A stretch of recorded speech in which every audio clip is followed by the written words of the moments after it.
الفاتحة إلى حضرة سيدنا مولانا وحبيبنا وشفينا وقرتنا محمد صلى الله عليه وآله وصحبه وسلم، ثم إلى أرواح جميع أنبياء وخالهم من الأنبياء والمرسلين وآل كل منهم الصحابة وسائر الصالحين، ثم إلى أرواح ساداتنا أبي بكر وعمر وعثمان وعلي سائر أصحاب رسول الله أجمعين، إلى أرواح سادتنا فاطمة الزهراء وخديجة الكبرى وشد الرضا السائر الرجل الرسول أجمعين، ثم إلى سيدة فاطمة، ثم إلى سيدة نفيسة بنت الحسن، ثم إلى رسول حسن سيد الحسين جل ذريتهما، خصوصا سيد المهاجر وسيد فاطمة محمد بن عاصم محمد بن علي بن علي، سيدنا عبد الرحمن السباب بن محمد بن علي بجميع بسلسلة فرقة السادة علي بن علي فينا مرحبا إخوانه الجميع، وصولا بالولاية وخلافة وآل سلسلتهم، ثم إلى أرواح الحبيب عمر بن الرحمن الطاشع علي بن عبد الله فراس وأبو الحجر بن عبد الحكيم وأبو بكر أمين أبي أبو بكر بن عبد الله الطاشع بن محمد صلى الله عليه وسلم ولا تبع من بلاد بالكبير سنة ولا نحب عبد الغافر بن أحمد بالزبير، ووصولهم وفروعهم وأزواجهم وأولادهم وأولادهم من ذريتهم بعد سلسلتهم أجمعين، ووصولهم في الولاية وخلافهم وآل سلسلتهم، ثم إلى جميع ولايتهم الصحة خصوصا مولانا الشريف ولايتنا رحمة الله عنه، ووصولهم في الولاية ومتقدميهم وخلفائهم وآل سلسلتهم، ثم إلى أرواح أولياء البلدة في بستان وربتهم حبيبي عبد الله بن حسن عطاش في محمد بن طاهر محمد بن الرحمن السجاد أحمد بن عبد الله بن طالب الحبيب شيخ الطبوتي الحبيب محمد الأحبار محمد الحبشي الحبيب عمر بن حود عطاش بن أحمد بن عبد الله عطاش بن علي بن حسين عطاش بن عبد الرحمن الحبشي، ثم هذا روحي في حدود كلام بحمد أسوان والبهرد وجميع أولياء البلدة، ثم إلى كل ولي وولية من الشرك والأرض إلى مغارب الصغير مكي ولا جنهم، وصولا بالولاية وخلافهم وآل سلسلتهم، ثم يوم من أعظمهم وترتيب لهم من ترتيب خصوصا صاحب الكتاب الإمام الصاوي والإمام السيوطي والإمام المحلي وجميع علماء وأولياء السنة والجماعة أجمعين، ورسولا بالولاية وخلافهم وآل سلسلتهم على هذه النية كل نية صالحة من يسر الغلق والجهاد والسنة كل مسلم ظالم وكافنا يا سبيل الملك الفاتحة. أعوذ بالله من الشيطان الرجيم، بسم الله الرحمن الرحيم، الحمد لله رب العالمين الرحمن الرحيم مالك يوم الدين، إياك نعبد وإياك نستعين، اهدنا الصراط المستقيم صراط الذين أنعمت عليهم غير المغضوب عليهم ولا الضالين آمين.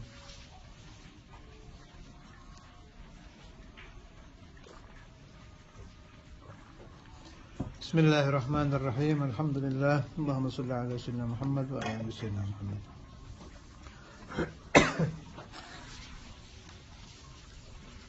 Masih masalah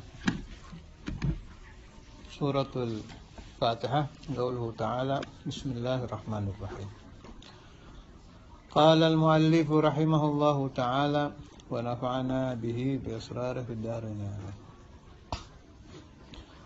Fa'idatun rawa sya'biyu wal a'masyu anna Rasulullah sallallahu alaihi wasallam. Ini asal usul bismillahirrahmanirrahim sebelum wujud kalimat Bismi Allah Rahman Rahim. Sebelum wujud kalimat 4.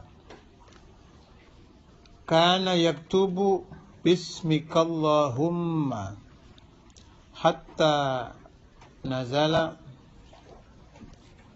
wa qala arkabu fiha bismillahi majreha wa mursaha, kataba bismillah,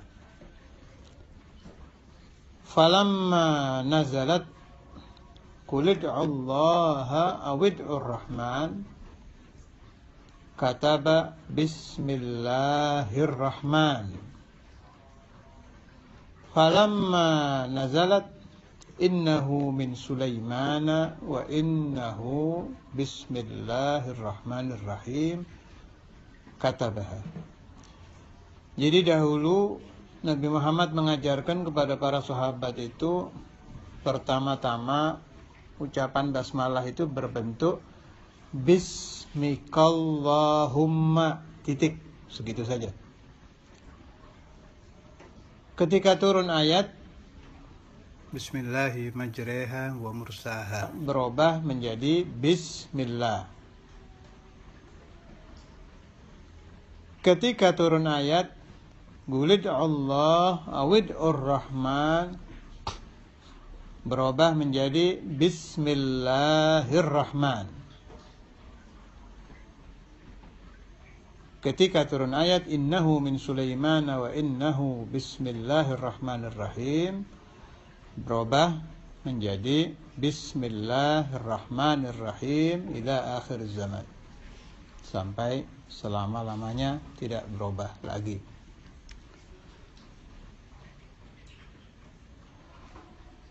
Wa an Abdullah bin Mas'ud qala man arada ayunjiyahu Allahu minaz zabaniyah at-tis'a ashar falyaqra Bismillahirrahmanirrahim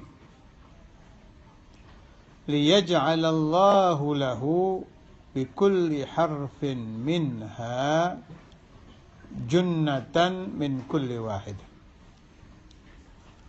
Dari Sayyidina Abdullah bin Mas'ud, mugri'u Rasulullah sallallahu alaihi wasallam radhiyallahu taala anhu,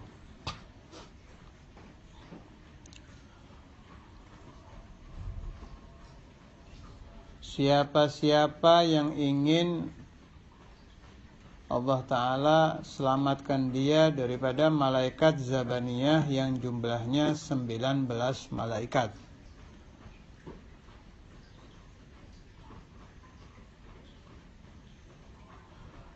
supaya membaca 19 huruf. Bismillahirrahmanirrahim terdiri dari 19 huruf. Siapa-siapa yang membaca basmalah yang 19 huruf, setiap hurufnya akan menjadi perisai junnah, perisai bagi 19 malaikat penjaga api neraka. Kemarin masih belum selesai tentang kenapa kalau kita yang membaca Bismillahirrahmanirrahim belum muncul mustajab, belum muncul ijabah, belum muncul keajaiban seperti yang dimunculkan Allah Ta'ala apabila kalau yang membacanya orang-orang dahulu dari kelompok sahabat, tabi'in, tabi'ut tabi'in, dan sufiyah wal auliya'i was salihin. Diterangkan kemarin nukilan dari Kifayatul Raghib, salah satu syarat yang mutlak harus dipunyai pembacanya adalah aklul halal. Saya ingat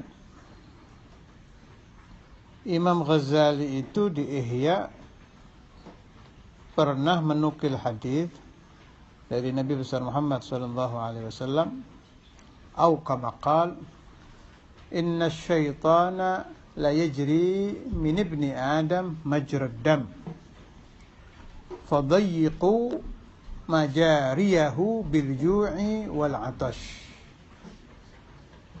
Saya dulu belajar dengan Sayyidina Al-Walid Ihya Ulumuddin, sering diulang ini Kitabul Ju'i wal Atash, dan hadis ini selalu, atau lebih tepat sangat sering dibaca.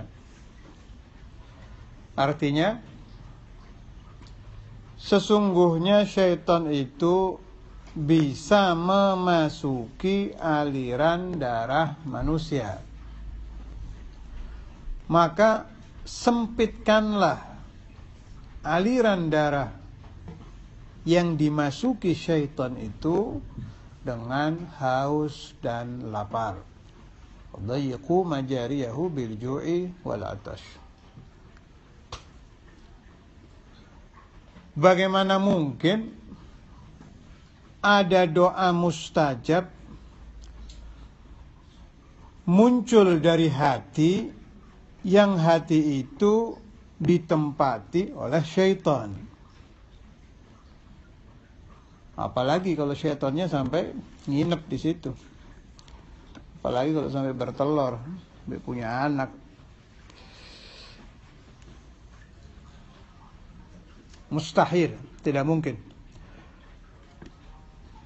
Dua makhluk ini tidak mungkin berkumpul bareng ini. Setan sama malaikat. Kalau syaitan menguasai hati, malaikatnya lepas. Kalau malaikat menguasai galab, menguasai hati, setannya lepas. La yajtami'ani abadan. Tidak mungkin. Doa mustajab pasti dihinggapi oleh malakun min malaikatillah. Baru bisa muncul doa yang diijabah oleh Allah Ta'ala. Supaya kita faham dulu, untuk meneruskan pembahasan ini, supaya faham, yang ditempati oleh wahyu Allah Ta'ala, dari mulai Nabi pertama Sayyiduna Adam, sampai Nabi terakhir Sayyiduna Muhammad, adalah al-qalbu, hati. Yang bisa mendengar wahyu, hati. Yang bisa melihat kedatangan malaikat, hati. Yang bisa mendengar suara malaikat, hati. Yang dibuka hijab melihat Allah Ta'ala, hati. Meskipun Sayyidina Maulana Muhammad SAW, karena terlalu bersih hatinya, sampai mata beliau juga melihat zat Allah Subhanahu wa Ta'ala pada malam Isra dan Mi'raj. Tapi saya sedang tidak akan ke sana. Saya sedang membahas al-qalb, bukan sedang membahas kelebihan-kelebihan Nabi Muhammad. Insyaallah nanti di ayat-ayat yang berhubungan dengan beliau akan kita bahas dengan jelas, gamblang, seizin Allah Ta'ala. Para wali, kita kenal ada istilah mereka mendapat futuh, terbuka. Futuh itu qala ba'du sufiyah al-fathu fathan. Futuh dibagi dua. Satu al-fathul asghar, futuh kecil. Futuh kecil itu memahami Al-Quran, hadis dan kitab-kitab ulama wal aulia. Itu disebut al-fathul asghar.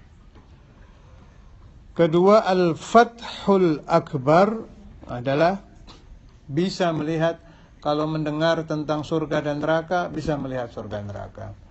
Mendengar tentang ada azabul qabr wa na'imul qabr, kenikmatan kubur, azab kubur, bisa melihat azabul qabr dan na'imul qabr. Mendengar katanya arwahul awliya, arwahul anbiya, wa ruhu sayyidil wujud Maulana Muhammad sallallahu alaihi wasallam tidak meninggal, bisa melihat. Itu fathul akbar. Kedua futuh ini tempatnya di qalbu, al-qalb, hati lagi.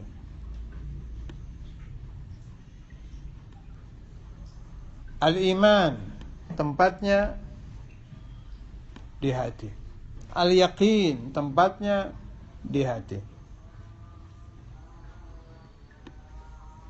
Sakinah, kedamaian jiwa, tempatnya di hati. Huwallazi anzala as-sakinata fi qulubil mu'minin, al-qalb, di hati.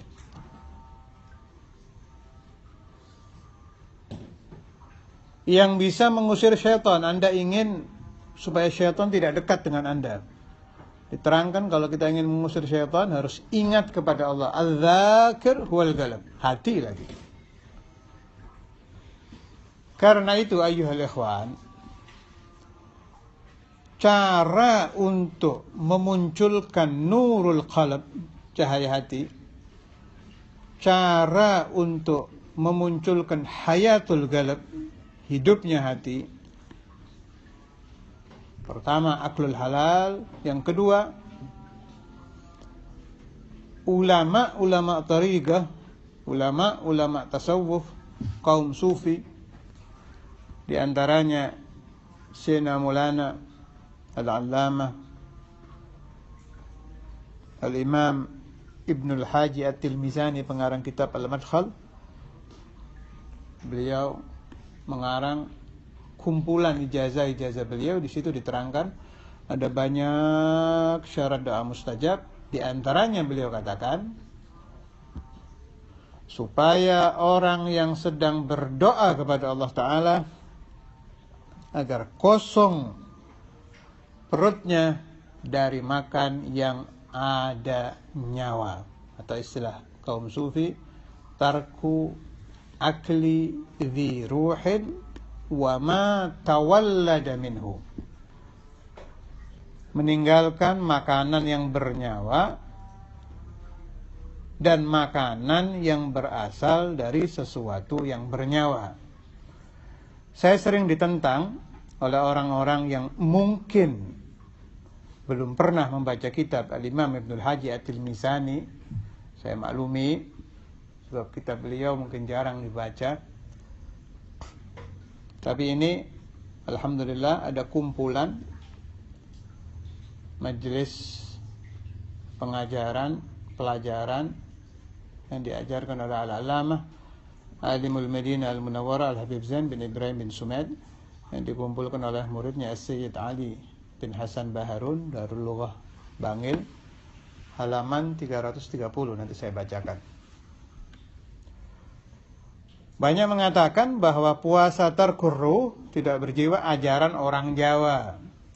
Saya katakan bisa jadi orang-orang Jawa memang orang-orang Jawa kuno dan mungkin sampai sekarang mengamalkan, tapi mustahil kalau Imam Ibnul Haji At-Tilmisani, As-Sadatus Syadziliyah, bahwa mereka mempelajari ini dari orang-orang Jawa. Kapan ketemunya?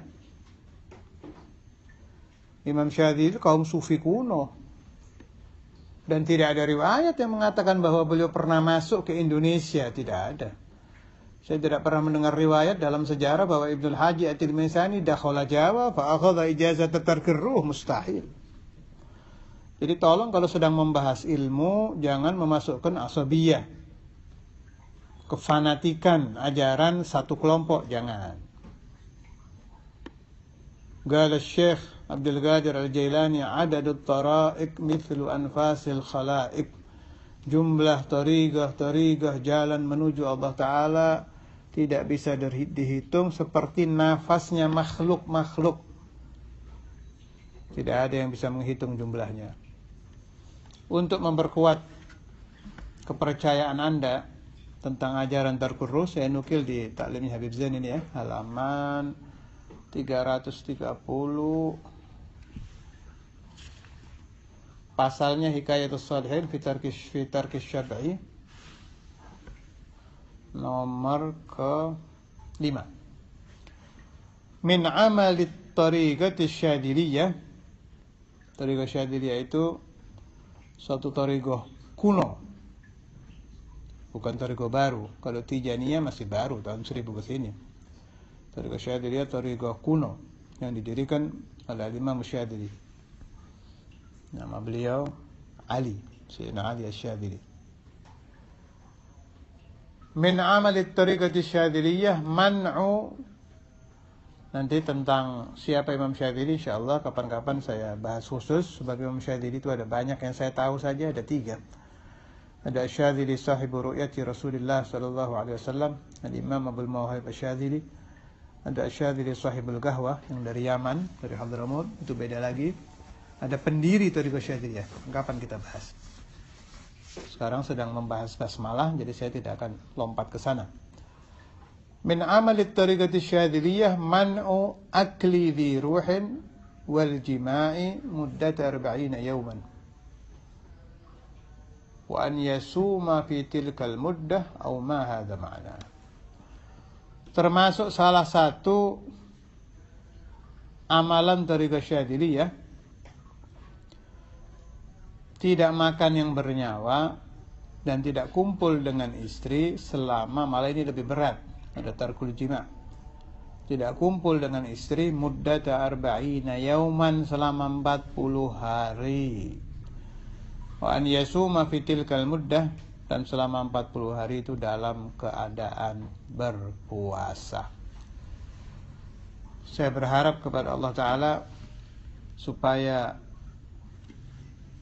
orang-orang yang masih berfanatik anti puasa tarkur ruh, mendengar dua nukilan saya ini, hatinya bisa dimasuki nurul ilm, meninggalkan asobiyah, sehingga minimal hatinya bisa percaya, oh ternyata memang ada di dalam thariqah kaum sufiyah ajaran puasa tarkur ruh. Saya ulangi lagi, tolong Anda berpikir, mungkinkah Imam Syadzili dan para pengikutnya pada masa itu masuk ke Jawa mengambil ijazah daripada orang-orang Jawa? Tidak masuk di akal saya. Dalilnya apa? Cari di dalam Tubagatus Syadziliyah atau dalam Manaqibul Imam Syadzili, satu keterangan saja yang menerangkan bahwa beliau pernah masuk Indonesia. Nonsen, tidak ada. Atau Al-Imam Ibnul Hajji At-Tilmizani, lihat riwayat beliau, apakah beliau pernah masuk Jawa? Tidak ada. Berarti ajaran ini memang ada di dalam ajaran kaum sufi. Kembali kepada masalah basmalah, Sayyidina Maulana Walid Al-Habib Abdullah bin Abdul Qadir Bil-Faqih juga memberikan ijazah yang ringan. Kemarin saya nukilkan yang lumayan berat, 12.000. Kalau ini sangat ringan sekali, bisa Anda amalkan tiap malam setiap ada hajat. Membaca Bismillahirrahmanirrahim, kata beliau, li ayyi hajah 786 kali. Itu bilangan hitungan abjadun huruf basmalah. 19 huruf Bismillahirrahmanirrahim. Kalau kita hitung bihisabil jumal atau abjadun hawazun hatta yakun ila akhirih, jumlahnya 786. Kata Sayyidina Maulana Al-Walid Habib Abdullah bin Abdul Qadir bin Ahmad bin Faqih, bisa diniatkan untuk hajah apa saja. Kalau yang saya terima dari almarhum, seorang wali juga seorang alim besar di Jawa Timur, Kiai As'ad Asem Bagus. Kalau ijazah dari beliau, setiap malam 1000 kali. Malah ada riwayat itu. Ini Kiai As'ad, tokoh besar NU, kalau saya tidak salah pernah menjabat sebagai ketua mustasyar, juga pejuang zaman Belanda, zaman Jepang, apalagi zaman PKI. Ayahnya juga wali besar. Saya sempat ziarah kepada beliau, ketemu seumur hidup saya kepada beliau 1 kali di pesantrennya, di akhir-akhir umur beliau. Luar biasa itu pertemuan. Beliau bercerita kepada saya mulai masa kecil, saya sendiri tidak mengerti. Lahul hamdu wa lahu syukru, alhamdulillah, Allah gerakkan ingatan beliau waktu itu bercerita kepada saya dari awal beliau kecil sampai beliau tua. Beliau mengamalkan ijazah ini, pernah belajar di sini, sampai riwayat pembangunan pesantren dari nol. Ringkas cerita itu riwayat saya ringkas ya, sebab lama sekali saya duduk dengan beliau waktu itu. Ringkas cerita beliau bilang, yang saya tidak pernah meninggalkan dua amalan. 1 basmalah, kedua as-salatu ala nabi sallallahu alaihi wasallam. Saat beliau belum punya apa-apa, pesantrennya belum, kalau sekarang sudah luar biasa, belum jadi pesantren yang mumpuni, belum. Setiap sholat beliau menghadirkan Rasul sallallahu alaihi wasallam, membaca sholawat dengan sigat apa saja, meskipun sholli ala Muhammad atau sallallahu ala Muhammad atau Allahumma sholli ala sayyidina Muhammad. Beliau hadir ke Nabi, membaca 100 kali. Kemudian saya laporkan kepada Rasulullah hajat saya. Ya Rasulullah, saya ingin membangun pesantren. Ya Rasulullah, itu tiap selesai sholat. Kalau malam, beliau membaca Bismillahirrahmanirrahim 1000 kali. Baru meminta kepada Allah. Ini Kiai As'ad min Ahlil Kasyf. Ada satu murid yang terdekat kepada beliau, insyaallah sekarang masih hidup. Saya dapat riwayat dari muridnya ini. Di hatinya ada khatir, bahasa Jawanya kumrentak, terlintas di hatinya. Saya ini ada hajat ini. Kok nggak dikasih sama Allah Ta'ala. Pingin rumah begini, pingin anak begini, pingin istri begini. Hatinya berbicara macam-macam kepada Tuhan. Tengah-tengah hatinya begini, dipanggil ini murid yang terdekat ini. Dipanggil, saat ini orang Madura, keras, jadi teriak marah beliau. kamu tidak ada kepercayaan kepada Allah. Siapa yang membaca Bismillahirrahmanirrahim 1000 kali, minta apa saja kepada Allah Ta'ala, pasti langsung diijabah. Ketika melihat gurunya marah, Allah Ta'ala buka dia punya hati. Nah, ini Allah Ta'ala memasukkan nur ilmin nafi', cahaya ilmu nafi' masuk ke batin si murid, dipegang jadi pegangan seumur hidup. Si murid ini berkata kepada saya tidak pernah ada hajat apapun meminta kepada Allah Ta'ala melalui ijazah guru saya tadi dan tidak dikabulkan. Padahal ringan, Bismillahirrahmanirrahim paling 10-15 menit. Tetapi yang mahal adalah al-yaqin, kepercayaan. Yang mahal adalah istimdad, mengambil madad, bantuan rohani dari syekh. Yang mahal adalah al-i'tiqad al-kamil, kepercayaan yang sempurna kepada gurunya. Karena itu, kita sebagai pengikut Thariqat Al-Ba'alawi, kalau ingin ijazah dari Sayyidina Maulana Al-Walid Al-Habib Abdullah bin Abdul Qadir Bil-Faqih khasah, dan ijazah dari para awliya, dari para ulama amah, diijabah oleh Allah Ta'ala, harus ada i'tiqad yang kamil kepada guru-guru kita, kepada ijazah-ijazah kita, dan membacanya dengan penuh kepercayaan kepada Allah Ta'ala. Insya Allah, saya tidak pernah ragu.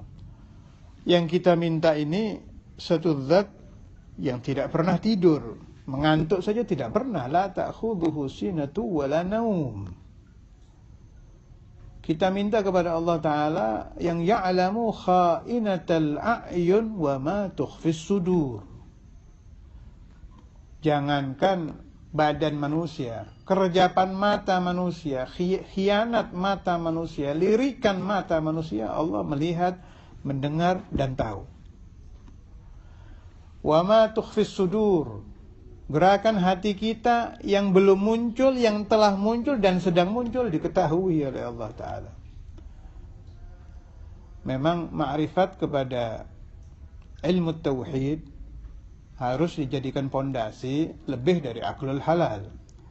Aklul halal itu membersihkan kita, jasad kita, dari makanan haram. Kalau tauhid, pemahaman tauhidul Imam Al-Asy'ari, ini pondasi kul, pondasi keseluruhan. Saat kita meminta kepada Allah Ta'ala, jauhnya kita berpikir, jauhnya kita percaya kepada Tuhan, lompatan-lompatan kita ketika berdoa semua tergantung kepada pemahaman kita tentang wujud, qidam, baqa, ila akhirih. Dan tidak mungkin pemahaman tauhid diajarkan secara online begini, tidak mungkin. Harus dipelajari khusus, cari guru yang memahami tauhid. Tapi tauhid itu imamnya tidak banyak, cuma 2. Kalau bukan Imam Asy'ari, ya Imam Maturidi. Beda dengan fikih. Imam Syafi'i, Maliki, Hanafi, Hambali, Sufyan bin Uyainah, Sufyan Tsauri, banyak kalau fikih.